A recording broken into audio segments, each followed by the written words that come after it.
Here is every synergy in Magic Chess Go-Go Season 2, explained in a tier list format. The full tier list will be at the end of the video, so you might want to stick around for that. Now let's get into it. Bruiser. When Bruiser is performing a basic attack, there is a chance their next basic attack will launch faster with higher damage. The enhanced basic attacks also have a chance to launch an extra one too. With synergy stages of 2, 4, and 6, the trigger effect chance can go up to 60%, with an increase in damage of 165% throughout all stages.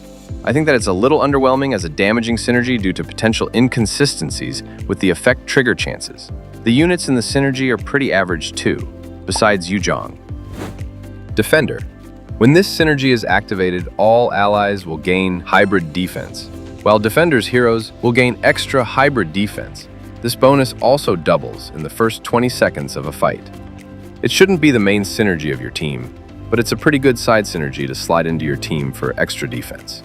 It also has some good units like Minotaur, Terizla, and Kaja. Support. A pretty straightforward one. All allies will gain a certain amount of shield after 5 seconds in a fight. Another decent defensive side synergy that you can easily max out at 3 and slide into almost any team, although its effectiveness may fall off towards late game. Dauntless. Yet another defensive synergy. When the synergy is activated, all allies will gain shield, while Dauntless heroes gain extra shield. This one is rather similar to the Defender synergy, and should also not be your main synergy. But I would place this a little lower than Defenders, because, frankly, there aren't many good Dauntless units besides Franco. Weapon Master. Activating Weapon Master grants all allies hybrid lifesteal, whereas Weapon Masters themselves gain extra lifesteal and physical attack bonus whenever their HP drops below 70%. As a standalone synergy, providing free lifesteal isn't actually too impressive. Despite having good units like Alpha and Argus, most of the time you'd need a good side synergy to back it up in the damage department. Additionally, since all the units are melee, positioning your team can get a little tricky, so you might want to incorporate some ranged units in your team. Swordsman. Basically the assassins in the game. When activated, all allies gain hybrid attack, while swordsmen gain extra attack each time they deal damage, which can stack up to 8 times. Essentially, at Synergy Stage 6, swordsmen themselves gain a whopping base 24% extra attack, plus 8 additional 14 per attack at Stage 6. When you add them all up, those are cumulatively big numbers, which is why I would say the synergy is a solid A+/S tier, given the simple yet effective gameplay. Marksman. Based on the synergy stage, all allies gain 5% to 15% attack speed, while Marksman's basic attack reduces the target's physical defense by 6 to 16, which can stack up to 6-8 times. I would say this is one of the easiest synergy to pick up, as it is the most generic front-to-back team composition.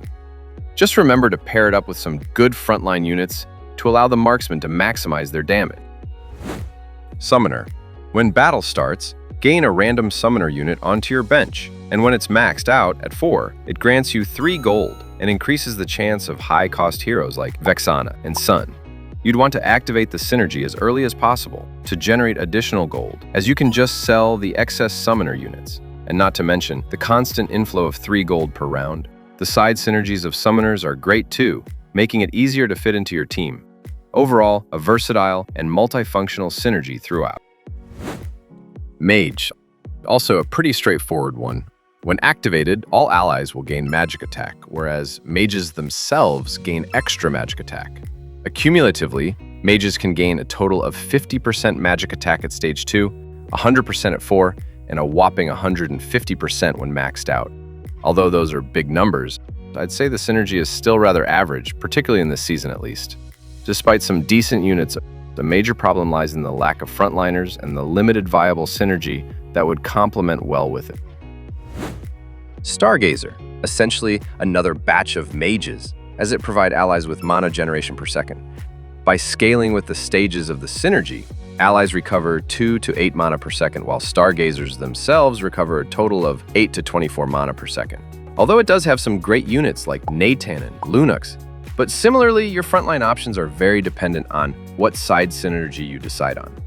Personally, I'd place it slightly higher than Mage, because I find mana generation more useful than providing additional magic attack, as not every hero will be able to utilize that bonus magic power. Now moving on to the various factions, we have Doomsworn. When activated, it summons an additional Hanabi that can hold items, whose star level scales with the synergy stage, maxing out at 4 stars at 10 Doomsworn. Well, controversial opinion, but personally, I don't particularly see the value in that extra Hanabi. Without the correct items, that bouncing basic attack passive is just very underwhelming in the damage department, and there were even times where I'd rather itemize a Moskov or an Irithyll over the Hanabi. Northern Veil.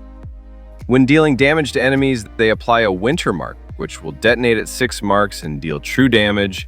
Honestly, I would highly recommend playing this synergy as it is pretty consistent in dishing out huge true damage. Simply just hitting 6 Northern Veil units guarantees over 1,000 true damage, and with the Blessing system and Synergy Crystal, it's fairly easy to max out the synergy during mid-game. That's until you get Aurora, which is going to be your late-game win condition. Dragon Altar. Activating the synergy will generate special tiles on the battlefield that gives additional damage and hybrid defense, with Dragon Altar heroes benefiting 3 times the bonus. 4 tiles are generated at stage 2, 6 tiles at stage 4, and the whole board turns into special tiles at stage 6. Overall, a pretty balanced synergy, easy to pick up by beginners, and it also complements well with marksmen and swordsmen due to synergy overlapping. Emberlord. Each time an Emberlord hero dies, a portion of their HP and attack will be evenly shared across the other surviving Emberlord heroes. Basically, it revolves around sacrificing units to buff the remaining heroes and hope that the last hero will clutch up and carry the round. It can get a little tricky when itemizing, and safe to say, your main win condition is going to be Moskov if you're running a physical damage team, or Gord if you're running a magic damage team. Astro Power. Activating the synergy provides team-wide increase in damage, and the Astro Power hero with the most equipment becomes the Astro Sovereign, which gains additional damage increase and hybrid lifesteal. It is essentially the opposite of Emberlord, where a hyper carry unit is selected based on the highest number of equipment held at the start of the round, instead of having to wait for the other units to fall to gain extra stats.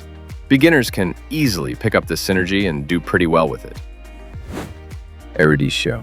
Gets a vault that can be opened once per match. It can offer rewards and exclusive Eruditio equipment based on the accumulated knowledge points. Scaling with the synergy stages, you can get 1 to 4 points for victories and doubled the points for defeats. Basically, the longer you hold out without opening the vault, the higher the accumulated points will get, which will grant tremendous rewards. With a high-risk, high-reward playstyle, to accumulate higher points, you risk being at a low health, potentially getting knocked out. So I would suggest that beginners should try to avoid playing this, until you have better game experience and knowledge at least. But when done right, it is definitely one of the strongest synergies currently. Dawnbringer. Each synergy stage will provide a Dawnbringer equipment that can scale better the longer the game goes. Direwolf's Devastator. Gains 1 stack for each first kill every round, and each stack increases the carrier's HP by 1% and extra damage by 5%. Next, Horn of Prosperity. Gains 1 stack if the carrier survives until the end of the round, and each stack increases the carrier's attack speed by 5%. Moving on to Skywrath Spear. Gains 1 stack after each win that increases the number of lightning bolts by 1, which strikes enemy heroes 8 seconds after the battle starts. And lastly, Supreme Crown, which just provides flat percentile hybrid attack and max HP, as well as increased damage dealt by 80%. It is definitely one of the best synergies this season with its limitless scaling as the rounds go by. Shadeweaver. As the battle starts, each Shadeweaver hero forms a hurricane in its column that knocks up enemy heroes. Activating the synergy also grants percentile attack speed to allies. Pretty straightforward. Works well as a side synergy of Marksman that also provides attack speed, as well as Weapon Master, particularly to buff its strongest unit, Alpha. Feybarn. This one is rather interesting and unique as it revolves around the Blessed Heroes, granting extra percentile damage and reduces a percentile of damage taken. Easily maxed out at 3, where the other synergy of the Blessed Hero also gains a blessing, essentially doubling both synergies of a singular hero, which can open up for more creative team compositions. Personally, I really like the synergy as it pretty much saves you another hero slot of a specific synergy, which allows for diversification of synergies in your team. And lastly, Exorcist. When an Exorcist hero dies, they will transform in the hero carrying the Exorcist seal, dealing a percentile of skill damage of the designated hero based on their own star level. To be completely honest, Hayabusa is realistically the only good seal carrier, especially when the swordsman's synergy is maxed out. Both Yuzhong and Kagura can be extremely underwhelming and inconsistent in damage, and let's not even talk about Granger.